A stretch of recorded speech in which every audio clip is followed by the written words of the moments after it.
What is up, YouTube? This is your boy Armaret, and I want to talk to you today about something that's been in the news a lot in the YouTube community today, and that's about death. And I want to start off by offering my heartfelt condolences to all members involved, and my thoughts and prayers are going to be with them.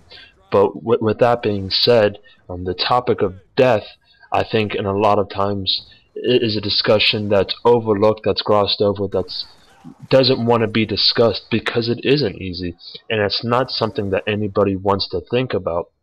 But the fact of the matter is, at some point in your life, everybody is going to have to deal with, the death, and the question is, what's the best way to deal with it, if there is even a best way to deal with it.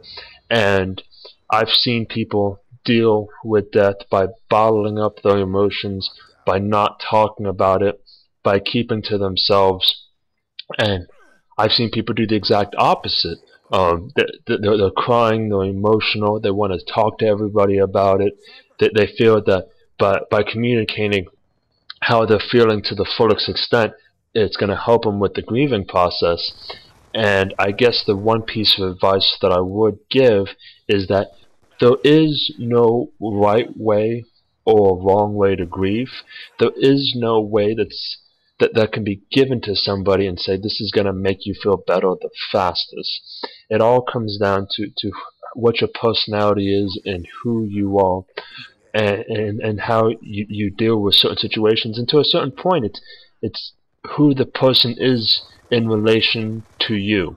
Now, I've lost, in my personal life, I've lost family pets, and I've gotten over rather quickly without really thinking too much about it. I've lost a family friend in a drunk driving accident on Thanksgiving morning, and that one was a little bit more difficult to deal with. But by talking that out with other friends and family members, it was a bit easier because a lot of people knew him. He was a very likable guy, just saying, hey, this is horrible, and feeling a little guilty and this and that. But in certain situations, like with the loss of my grandfather, who was deeply personal to me, I took that one and I bottled up my emotions and I didn't say anything. And I lost him going into my senior year of high school, and now I'm graduated from college and I've been working for a few years.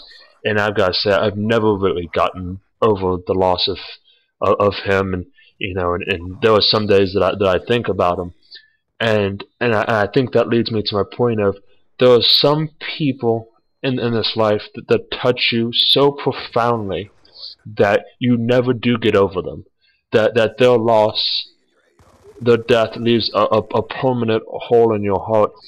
But that's not necessarily a bad thing per se.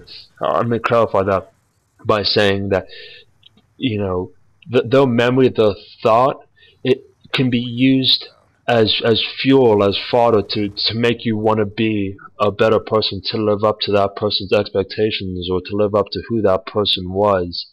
And that can be a very powerful thing, to be a very powerful motivator, and it can be something good that can come from death. So not all death is horrible. I mean, it is horrible, but great things can come from the memories of those who've passed.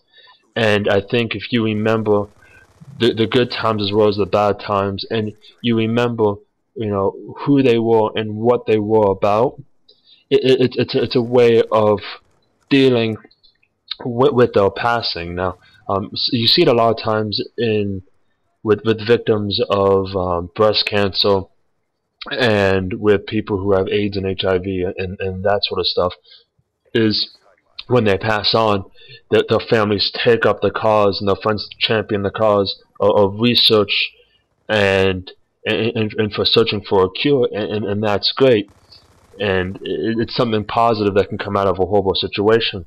But I guess I'll get back to the original topic of how to deal with it. And I find that friends and family will play a huge role in helping you to recover, because a lot of times they've been there with it through you, and sometimes they've had experiences that you haven't had. And remember, take advantage of of those people, take advantage of their knowledge, and take advantage of things that they've been through in the past. And I want you in the comments below to put how you deal with death, and hopefully this video can be a beacon for people who are looking for advice and help. And thank you so much for stopping by. It means a lot.